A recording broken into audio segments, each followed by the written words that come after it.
Unstable is back for a second season on Netflix starring Rob Lowe and his son John Owen Lowe. So today, let's see if the second season is worth your time.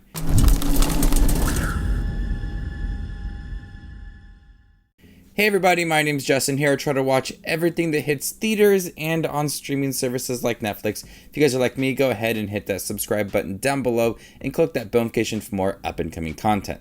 In Season 2 of Unstable, universally admired, eccentric, narcissist-adjacent biotech entrepreneur Ellis Dragon lays out a series of challenges and mind games for his son Jackson to see if he has what it takes to succeed him as the heir to the Dragon Empire.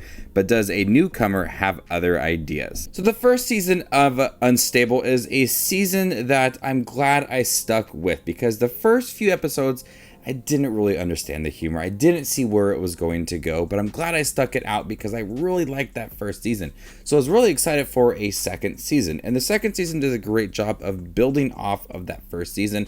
I'm already going into it with a clear mindset. I know what the jokes are going to be like. I know the character dynamics. I'm able to just jump into it and fully understand what works for this show.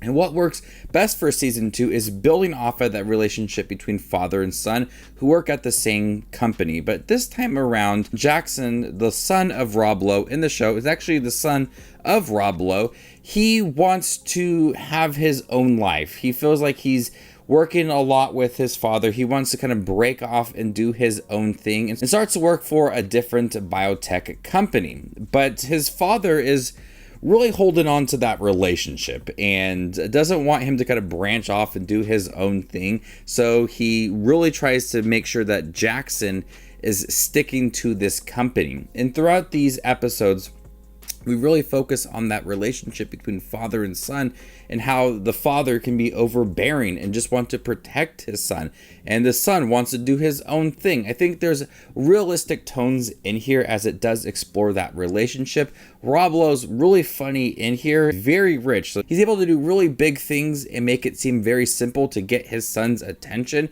to get him to stay at the company. But as we progress throughout the second season, we see Jackson develop more as a character. He wants to become more independent. He wants to branch off and make his own money and live somewhere else. And I really like that side of Season 2 as it does challenge this relationship and see how far they can go before there is this breaking point, but also see what works for that relationship and see some moments come out where you can have some genuine conversations between the two as they just want to do their own thing, but there should be no like hate or resentment from each other. They should just be able to explore that naturally, and I think that the second season does that fairly well.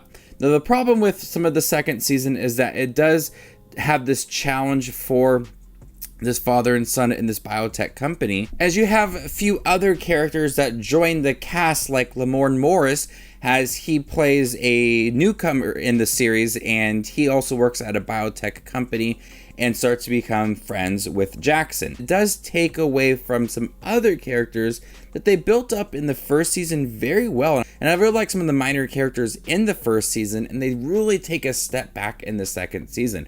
What made the first season work so well is that relationship between father and son and all of the other co-workers within this biotech company. You have to understand some of the humor for some of the minor characters and some dynamics that worked and didn't work.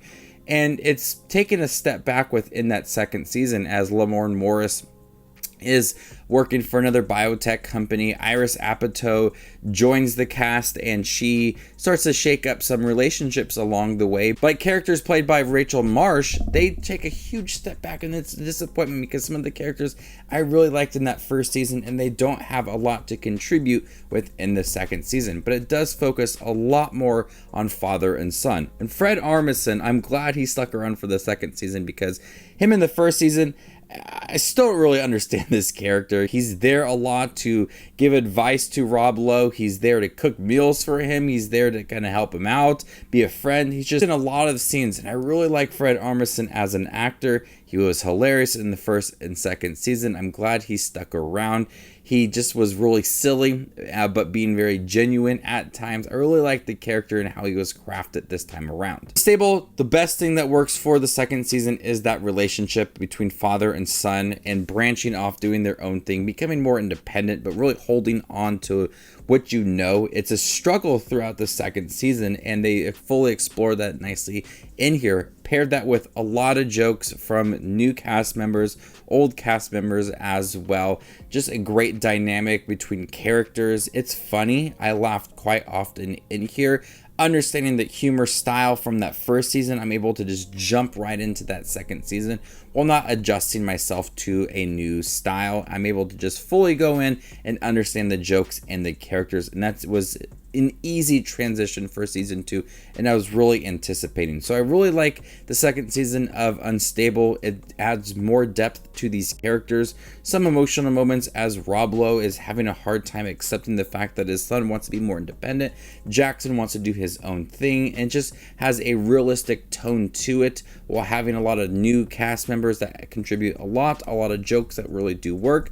It's a fun show. It's easy to get through. It's pretty quick. If you like that first season of Unstable, I highly recommend checking out the second season. So before I give you my score for Unstable season 2 on Netflix, make sure to check out my channel. Here I do movie reviews, trailer actions, ranking videos, tier lists, all that fun movie related content that you see on YouTube. I do it all here, so hit that subscribe button to get it all in one spot. I'm gonna go ahead and give Unstable season 2 a B.